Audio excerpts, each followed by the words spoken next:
Are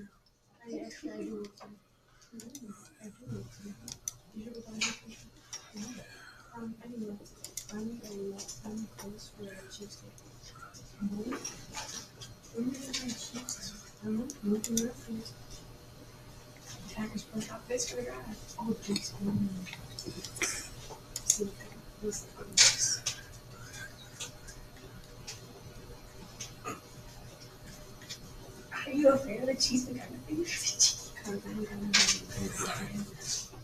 Oh, wait.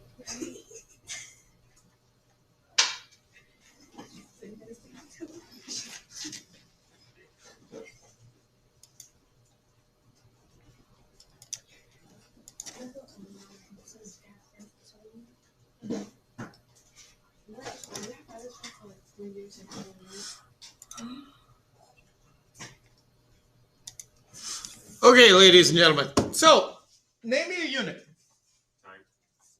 Well, technically, time is not a unit, though. Seconds. Okay, seconds is a unit measuring time. Okay. Again, what? Meters measuring what? Okay, good. Okay, measuring. Okay, good. We're gonna look at the poster behind me and give me the. I don't care if they're one of those 7. All I want is a unit, ladies and gentlemen. Okay. Again, if they're one of those 7, that's fine. But name me some units. Kilogram. What's that? Kelvin. Kelvin. What's that measure? Temperature. Okay, I heard another one. Kilogram. Kilogram. What's it measure? Mass. Okay. What else? Pounds. What's it? Pounds. Pounds. What's it measure? Weight. Weight. Okay. What else we got?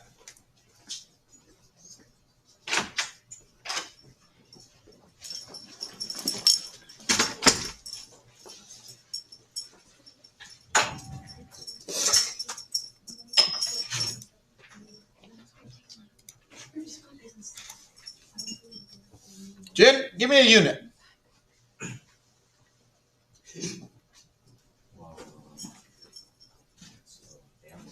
Amps. What's it measure? What's that? Okay, specifically electric current. Okay, specifically electric current. Okay, good. Guys, give me some things we measure in our everyday lives. You guys are doing a nice job of giving me things that are off the list and off of that. What? Feet. What's it measure? Okay, good. Hey, give me a unit. Inches. What's it measure?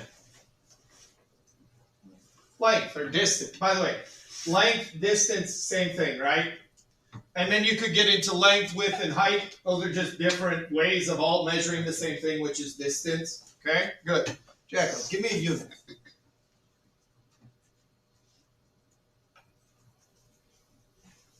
Give me a unit for a car. For a car. A very important unit when you're driving. Okay, miles for what? Distance. Okay, Brenda, can you help me out here? What am I thinking about? In a car when you're driving, what's very important to keep track of? Especially if there's a police officer around. Speed. What's the unit for speed? Miles per hour. Okay, miles per hour. Okay. If you go to a grocery store and they're buying milk, what unit does the milk come in? What? Gallon, half gallon, quart, pint even, right? Okay? There are literally, ladies and gentlemen, thousands upon thousands of units out there. Okay? Literally thousands upon thousands. Okay? Rocio, you got one? Something else we measure.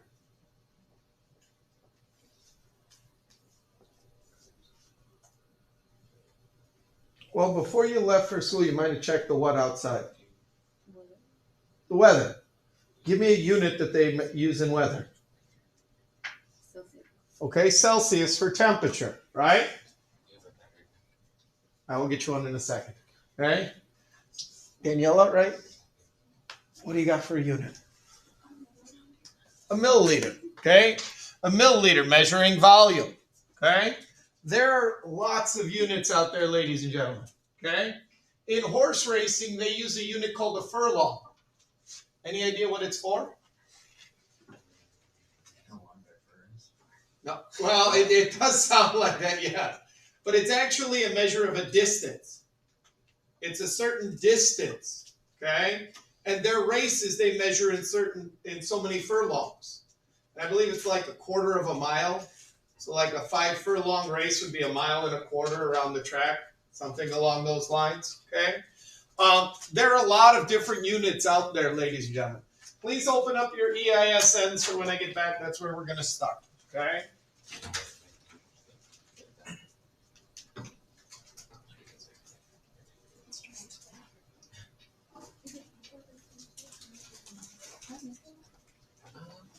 All right, who asked again? Okay. Anybody know what a light year is? Distance. Light travels in a year. Yeah, it's a distance. It's literally how far light travels in a year. Long distance. Okay. Can you use like a penny as a unit? A penny is a unit for money. Yeah. Money and time are kind of the weird ones, though.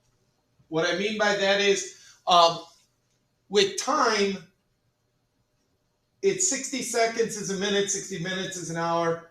It's not like the normal metric system where things are 10, 100, 1,000 times bigger. Time is a little bit different that way. The same way with money, and money is localized to a region or a country or things like that. But yes, time or money is a form of, or there are units with money. Okay, this coin is a penny, meaning it's worth 1 cent. This coin is a dime, meaning it's worth 10 cents. Yes. Okay. And again, it's not like the metric system because it's not like 1 penny or 10 pennies equals 1 dime. 100 pennies equals, well, it does equal $1, but it isn't like 1,000 pennies equals something. So there's different denominations of coins, but we could also say there's different units of them as well. Okay, very good. And there are a lot of different things that we measure, ladies and gentlemen, and some of them, when we measure them, we're using the same kind of units. If you're measuring the length of something, there are a lot of different units that we can use, okay? And all of them mean length, okay? And if you go online, you could get a conversion thing to convert from any one unit to another as long as they're the same type of measurement. So you can't convert from mass into length, okay? There's no direct conversion for that because they're two different kinds of measurements. But when we talk about measuring mass, we can convert from pounds to grams, grams to ounces, things like that. So there are conversions even between our system and the other one, the metric system. Now, we left off yesterday. Oops, I don't think this is. Okay, we gave you this, right? And we asked you to copy this down, correct? Okay, does anyone need more time with this? Okay. All right. I guess before I get into this, I do want to point a couple of things out. Number one, this morning, I graded your Alka-Seltzer labs and I returned those to you. Okay. I also put your lab safety quizzes in yesterday when you were done with them, so you're good there. But if you missed this lab safety quiz, ladies and gentlemen, if you weren't here the other day, this is still online. You can go to it and you can take it. It is 15 questions. It is multiple choice. When you are done, ladies and gentlemen, you hit view score. If you don't get a perfect score of 15 out of 15, you go back and you can make edits to your lab or to your quiz. And you can change it until you get to that point where you get 100%. Okay? All right. The other thing, I should go back to this real quick, ladies and gentlemen. Today, I've got the wrong learning target up there. We're going to talk a little bit more about measurements today. Tomorrow, we're going to talk about being able to show understanding of the unit vocabulary. So, hypothesis, experiment, control, constant, variable, independent variable, dependent variable, quantitative and qualitative observations. Those are the vocabulary that is going to be on your quiz tomorrow, ladies and gentlemen. And also, what I have done for you is in Google Classroom, here is a vocabulary quiz review. It is a Quizlet. You can go through it and use it as flashcards. You can go through it and use it and play games. I'm sure most of you have experienced Quizlets in one of your other classes before, but I put that out there for you if you need help studying or if you want to review for your quiz before we take it tomorrow. Now, on your quiz tomorrow, there will be some questions that you have to supply an answer. I'm telling you right now, I'm going to ask you for the definition of chemistry. Now, the definition of chemistry you can write on your periodic table and you can use on the test tomorrow. You can use your periodic table. If there is any vocabulary that you are uncertain of, you could take that vocabulary and write it on your periodic tables with a definition and use it as well.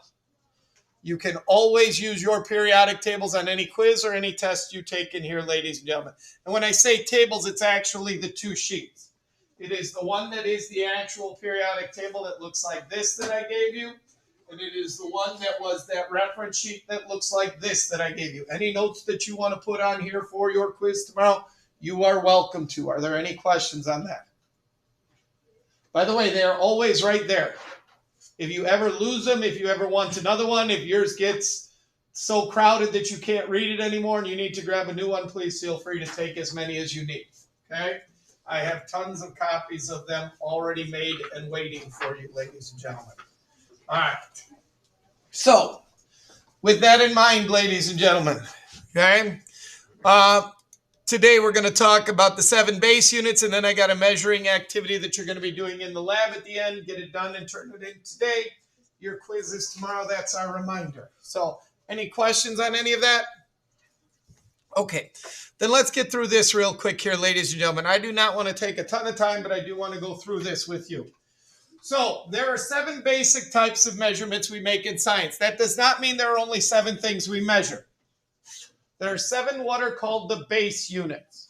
And these are the units that we use to measure the most basic things in science. Okay? So number 1, again, I know we went through some of these yesterday. Number 1 is the unit of second. It measures time. The symbols that people normally use for seconds are S or SEC. And normally we're talking about a watch, a timer, a stopwatch, something along those lines to measure time. Okay? The reason for seconds, ladies and gentlemen, is again for physics. When you drop an object and you want to time how long it is falling, it doesn't pay to measure it in minutes. It doesn't pay to measure it in hours or things like that because it would just be way too incredibly small a number. For the unit of meter, it measures length or distance. You could say it either way, ladies and gentlemen. Okay? Length, width, height, they are just ways of describing distance. Its symbol is M for meter. This is a lowercase m. Be careful, an uppercase M will mean something different. Okay? And you could use a ruler, a meter stick, some instrument like that. Kilogram measures mass, ladies and gentlemen. Its symbol is kg. And again, this is because of the physics. If it were chemist's choice, the base unit would be grams, not kilogram, because we measure things in grams or smaller amounts like that. But if you're talking about an object moving through space, a body in motion, a person falling, they use kilograms for physics. Okay? So they've determined that kilograms should be the base unit, and it is measured on a balance. And that is what we have in the back of the class, ladies and gentlemen. Kelvin is a unit for temperature. Its symbol is a capital K, and there is no degree Kelvin. There is degrees Celsius, there is degrees Fahrenheit, and then there is Kelvin. There are 3 different scales. Now, most of the time when we take a measurement in here, our thermometers will read in degrees Celsius or degrees Fahrenheit. We will use degrees Celsius. But Kelvin is needed when we get to something called gas laws. Because the thing about the Kelvin scale is the Kelvin scale has no negative numbers. We'll explain that in a minute. Okay? And you would measure it with the thermometer. Somebody pointed out a candela, measures light intensity. Symbol is CD. Here's what I will tell you. and you measure it with a light meter. After this unit, and after we're done talking about the 7 base units, we'll never talk about candela in here again. We don't measure it. I don't have an instrument here that can measure it. Okay. Ampere is another one that we will never measure in here. However, in physics, if you get into electronics or things like that, they will talk about amperes. It measures electric current. Symbol is A or AMP, and an ammeter is what is used to measure it. Again, we're giving you these 7. These are the ones that I probably won't ask you about hardly ever. After this unit, for sure. Mole is a huge unit, ladies and gentlemen. In the second half of this class, when we're in the next trimester, we begin with an entire unit on the mole. Okay? Mole is a unit that means amount of substance. Yes, we can make an abbreviation for it. Yes, we only lose one letter from MOLE to MOL. I know that doesn't save you a lot, but when you're writing mole 10 times on a problem, it will save you some. And it is a counting number. Okay? So, just so you know, ladies and gentlemen, these are what balances look like. You've seen them before. Maybe not a balance like this, but you've probably seen a digital balance or a triple beam balance like I have in the back of the class. This, by the way, is where the term balance comes from for the instrument. Because literally, you would put an object on this side that you wanted to know its mass, and then you would put known masses on this side, and once it balanced out, you knew how much it weighed, or what its mass was, I should say. That's where the term balance comes from, okay? Now, everything that we have in the back is digital, ladies and gentlemen, okay? And that is very nice. That is a lot easier to read. But also, ladies and gentlemen, these balances go to the thousandth of a gram, to a milligram, okay? So when you're taking measurements with them, it's very important for a couple of things. Number one, don't put your hand on there and see how much what the mass of your hand is. Okay, these have a limit of about 300 grams. Okay, and if you overload them, you will break them, and these are about $1,200 a piece. Okay, so they are very good balances. But the other thing is they have glass all around them, because literally if you're standing over this and you're looking down on this and you're breathing on it, it will pick up the air that you are breathing. When you exhale and when you inhale, you will change the mass of it. So if at all possible, number one, do not stand over the top of it. And number two, close the container if what you're measuring will fit in there. Sometimes you're measuring something tall, you have to leave the top open. Just make sure you stand back from it. Okay? The other thing is, ladies and gentlemen, there is a little bubble right here that tells us that this is perfectly level right now. So if you go and slide this around the table, moving it from one spot to the other, it will not stay that way. And that could lead to your masses being inaccurate. Please do not do that. They're here so you can bring your stuff to them. Don't bring them to your stuff. Okay? But they're right at the end of your lab station. Again, a balance measures mass, and a mass will be measured in the unit of grams or kilograms. Okay? Now, this I expect you to know. What I mean by that is when we started out class, we asked you to name a unit and then tell me what it measured. Well, the other part of that was tell me what instrument we used to it. So if we're talking about using a balance, the only thing we can be measuring is mass. And the unit that it would be on our balances are grams. The base unit is kilograms. Okay?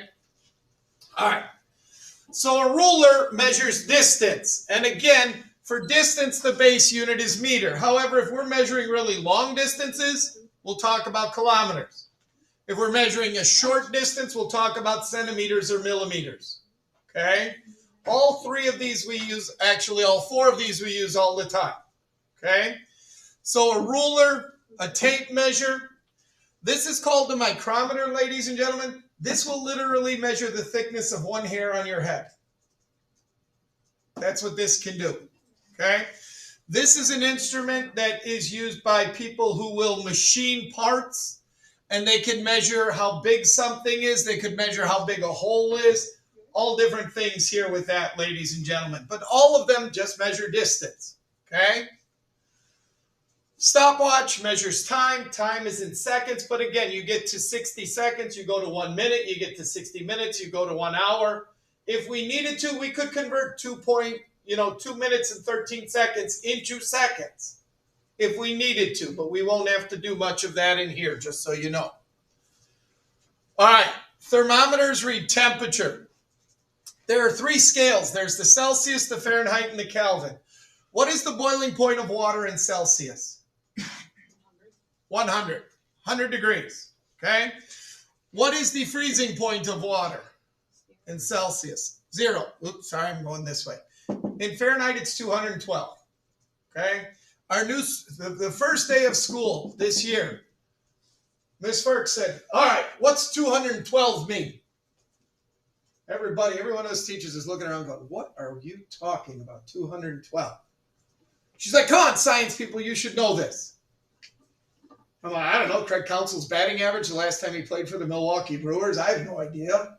She's like, it's a boiling point of water. Yeah, but see, in science, we use the Celsius scale, not the Fahrenheit. But anyway, our new superintendent, the guy in charge downtown, his new thing is 212. He says most people work at about 211 degrees. But if you go one more degrees, you can get water to boil, and then you can make changes happen. Okay, cool. Whatever. Okay. But don't ask me what the number 212 is, because we don't use the Fahrenheit scale much. Okay. In Kelvin, ladies and gentlemen, the boiling point of water is 373. 373 Kelvin. Now, again, what was the freezing point again, Leaf? 0 degrees Celsius. What is it in Fahrenheit? 32. Now, these two guys set up their scale the same way. They used water because water is so common around us. And also, we live in an environment where water will freeze depending on where you live and what time of year it is. We're getting into the point of the year where water will freeze because our planet is set up so that our temperatures go below the freezing point of water. Now, we don't ever get to the boiling point of water on our surface, but the boiling point is not that far from our freezing point. So what Celsius did literally to make a thermometer is he filled a tube with alcohol, he put it into ice water, and made a mark where the water level, where the alcohol was inside the tube. Then he took and put it in boiling water, made a mark where it was boiling, and divided that by 100. That's how the Celsius scale was created, ladies and gentlemen. Fahrenheit did the same thing, but for some reason he picked the number 32 and 212. Don't ask me why. I don't know if it was his favorite numbers or what. 100 degree difference here, 180 degree here. Kelvin, temperature's 273. Now, what do you notice about these two compared to these two? Kelvin is Celsius plus 273. That's all Kelvin is Celsius plus 273. So a 1 degree change in Celsius is a 1 Kelvin change as well. Okay? So in reality, when you're talking about changes, they would be the same in either one of these scales. The difference is these numbers are much higher. And they're higher because of this idea called absolute zero. Does anybody know what absolute zero is? Leave. Where molecules stop moving? Okay.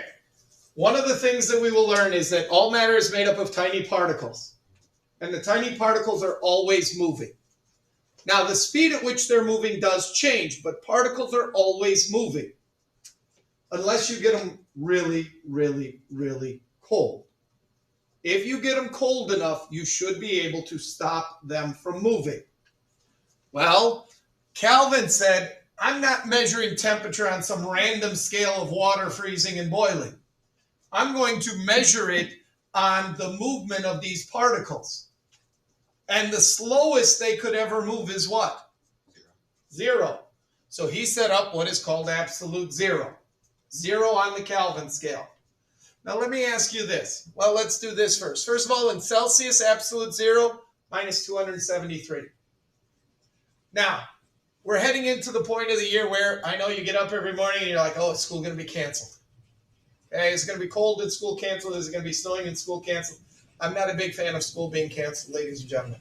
I don't want to trade a minus 60 degree day in winter for a 90 degree day in June, when we would have to make up the days and things.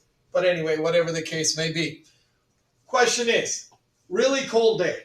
Really cold day. You have plans to go do something with a friend, but you're like, nope, sorry, I'm not going outside. What's the temp for you? What's the temp outside that would make you say, nope, I'm staying home today? Depends on if I'm doing something outside or inside. Yeah. Okay, you're doing something cold enough that you don't even want to go outside to get to where you're going. -20. -20, -30.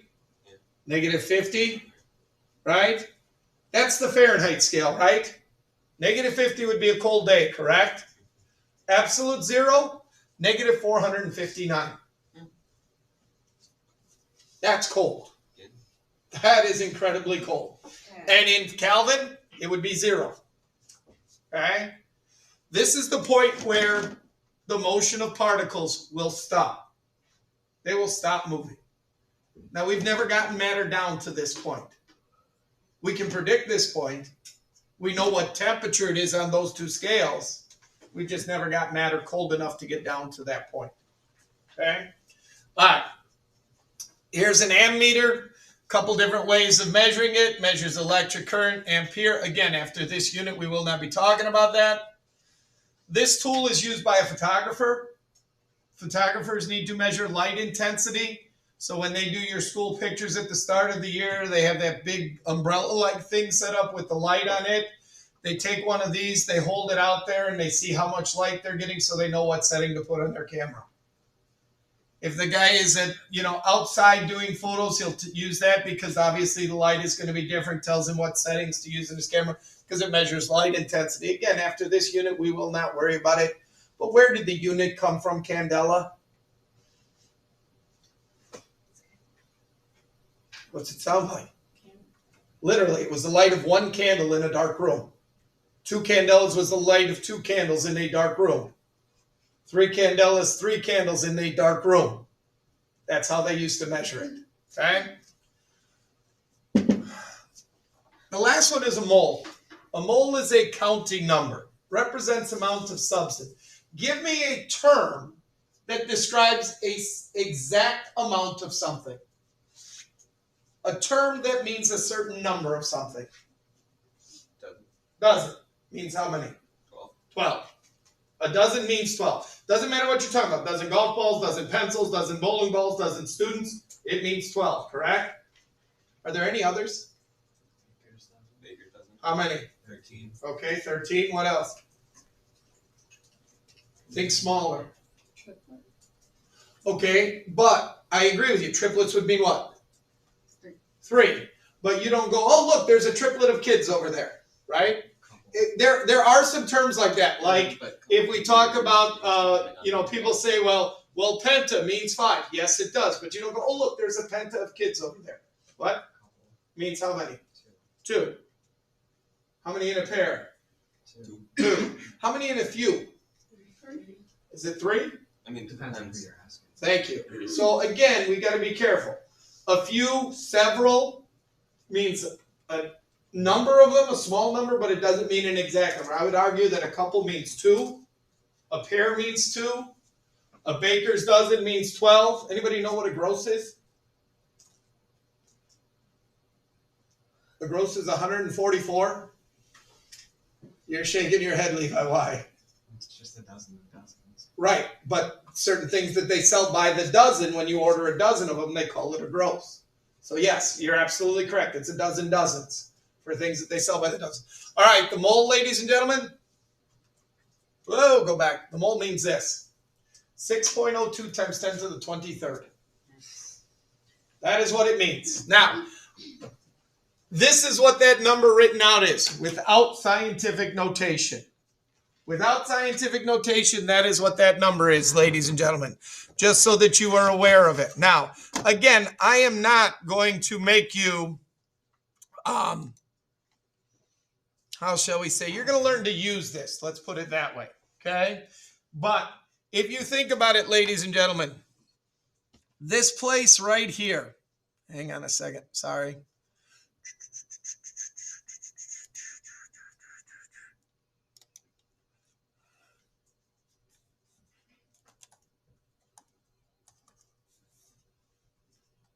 What place is that? Thousands. That's where my wife and I live. We're thousandaires. You've heard of millionaires, people who have millions. Well, we have 1,000, maybe 1. Okay? We teach. This is what? Million. Billion. Trillion. Anybody know what's after trillion? Which one? Quadrillion? What's after that? Quintillion. Quintillion. Now, I think I got something wrong here. Let me count. 1, 2, 3, 4, 5, 6, 7, 8, 9, 10, 11, 12, 13, 14, 15, 16, 17, 18, 19, 20. Oh, yeah. I forgot 3 more zeros. So this is an incredibly what?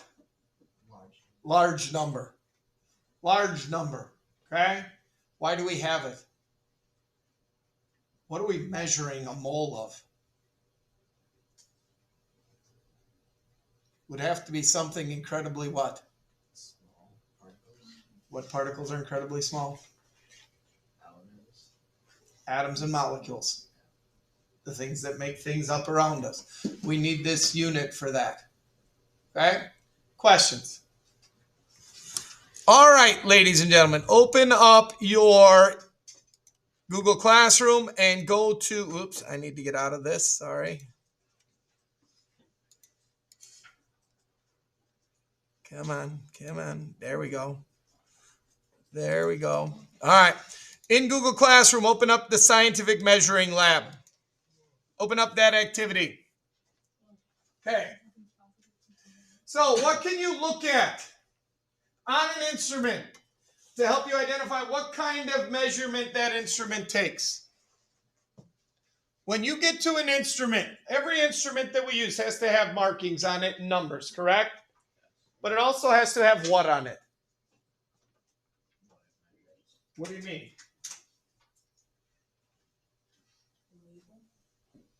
Okay, I use a little different term than label. Starts with a U, ends with a nit. Unit. Very good. Unit. Okay? Unit. Every instrument you should pick up ever should have a unit on it. And if we know a unit, we should be able to figure out what? What it measures. We're going to find out if you can do that today. Okay? So, list a few things to look for on an instrument that will help you identify what type of measurement the instrument can take. What should you look for? Units. I would look for units. Okay? I would look for units. Please put that in there. I would look for units. I would also look at the markings on it. What are the markings measuring? Are they measuring things like 10, 20, 30? Are they measuring 100, 200, 300? Are they measuring 1, 2, and 3?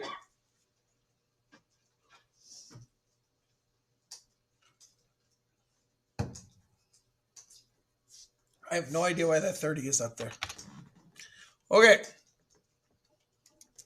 So the purpose of this lab, ladies and gentlemen, is to relate unit. I don't know why I capitalized unit. Instrument and type of measurement by looking at different instruments.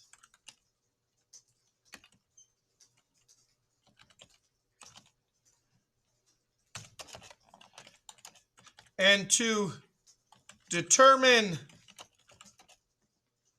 the type of measurement and the place an instrument reads to. Let's not put reads to, let's put reads in.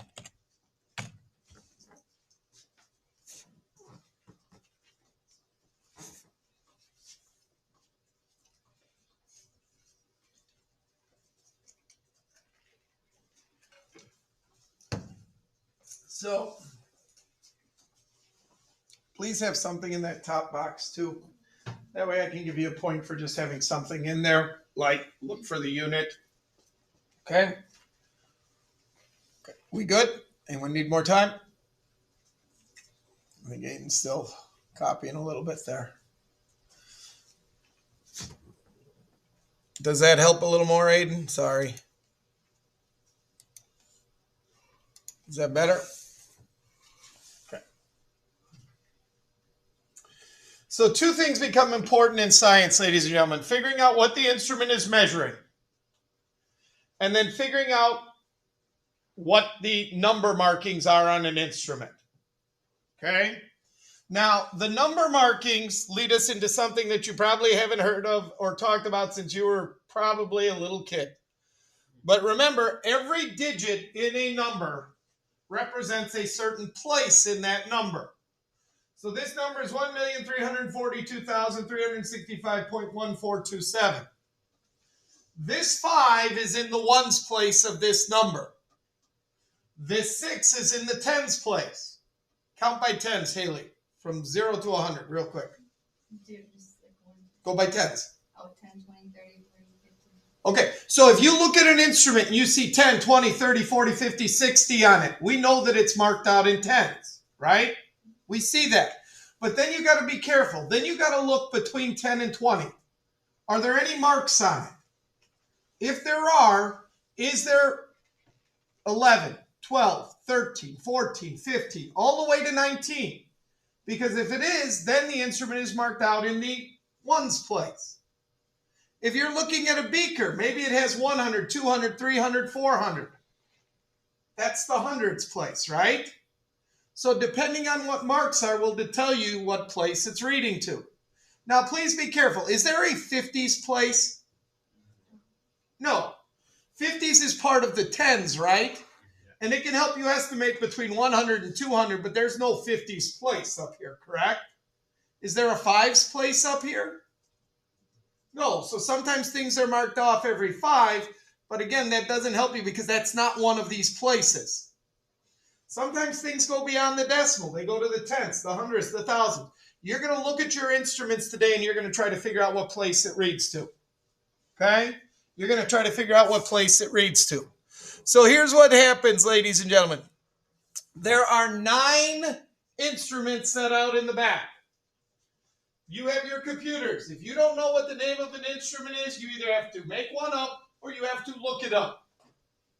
But I will tell you, what might help you is knowing what that instrument is measuring. Okay? So you should look for a unit on every instrument. Okay? You should look for a unit on every instrument. Then look for the markings. Tell me what place you think that instrument reads to. Is it reading to the tens? Is it reading to the ones? Is it reading to the hundreds? What numbers are marked out on it? And then finally, when you know the unit, tell me what it actually measures about it. Okay? Tell me what it actually measures about it. Okay? So when we talk about what it measures, well, if the clock reads in seconds, what is that measuring? Time. Okay? If it measures in grams, it's measuring mass. Okay? If it measures in inches, it's measuring length or distance. So that's what you want to do. Now, there are 2 instruments at each station, ladies and gentlemen. Now, I will tell you, some of the instruments have multiple scales. Please try to stay in the metric system. What I mean by that is if the thermometer has Celsius and Fahrenheit, go with Celsius. Okay? This one here has 2 different scales on it. And numbers on the inside are in one scale, numbers on the outside are in another. I don't care which one you use. Your choice. Okay? Your choice. Okay? The same thing here. This instrument reads in 2 different scales. Pick one of the 2. I don't care which, but pick one of the 2. But depending on which one you pick will determine what place it reads to. Okay? And again, there are 2 things at each station except for right there. There is only this one. Okay? There is only this one here because, it shouldn't take you long there. Okay? So station 1, 2, 3, 4, 5, 6, 7, 8, and 9. You do not have to start at station 1. You can start anywhere you want. Okay? Figure out what the instrument is, what unit, what place it reads to, and the type of measurement. Let's go, let's go, let's go, ladies and gentlemen.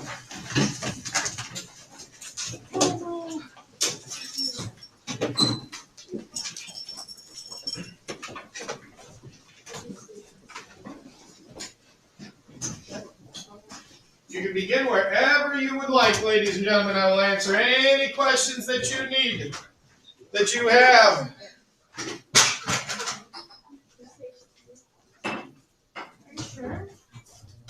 Please make sure, though, you know what station you're at when you're doing this. So just because Leaf and Haley and Daniela are starting over here, don't start at station number 1. You're at station number what?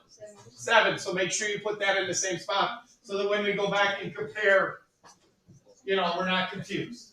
Okay? So it doesn't matter where you start, but make sure you're putting the things by the station numbers. 1. It's written right on the edge of the table, ladies and gentlemen, for you.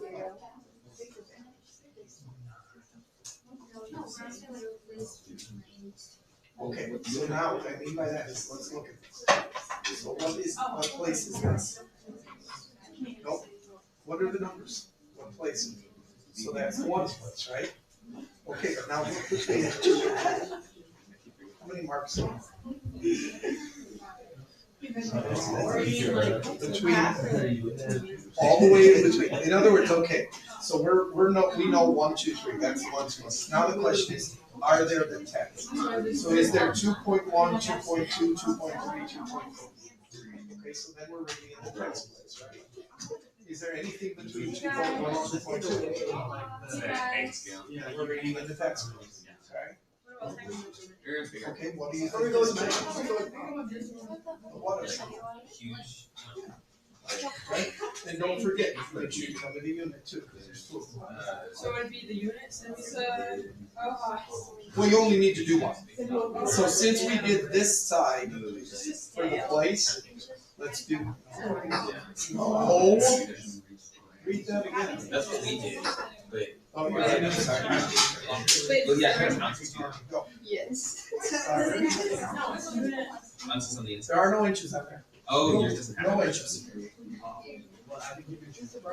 Yes. Okay, so digital is easy. Where is that last zero? So look for the smallest. I don't get it. So 3 places beyond the decimal is the what? There you go. There you go. Yes. Whoa. You've never seen one of those before? It's not like No, this. just- No, this is not. What do you mean not like this? How? Even the ones in that cabinet are the same there. Hang on a second. By the way, for the place it reads to, ladies and gentlemen, I am expecting one of these. Now you can do 2 things. You can write out the word tenths, or you can represent tenths this way. Hundredths this way. Thousandths that way. Okay? You can either use the word or you can use that to represent it. All right. Questions that are at the bottom. Now, please understand this. I will not downgrade you if you have the wrong instrument name. I will downgrade you if you don't have something there. Every one of these yellow boxes needs something in them. Now, I will not downgrade you if you do not have the correct name. You need to have the correct unit, though. You need to have the correct place. And you need to have the correct type of measurement. Those do need to be correct. And if you have the unit, you should be able to go on Google and look up what it measures. Okay? So that should not be a problem for you. Now, questions down at the bottom. Name 2 ways that you can identify the type of measurement an instrument takes. So when you were looking at those instruments, okay, one group slipped over the back of one of the instruments, the yellow instrument at station 4. Tell me how you can figure out what type of measurement an instrument takes by looking at certain clues on it. What can you look for that can tell you what type of measurement it makes? Okay. Sometimes the brand or the, what did the yellow thing say on it? Warning. The decimal points. Yeah, but not the number, not the display. On the actual instrument, what did it tell you? It was a multi-centimeter. It was a multimeter. So sometimes the instruments are labeled. Now, some of you found that they're labeled with the manufacturer, Thermo Fisher. That probably doesn't help you. Okay? But definitely if we find a unit on it, we should be able to figure out what type of measurement it takes. And then there are some other clues that we could look for. Okay? Some other clues that we could look for.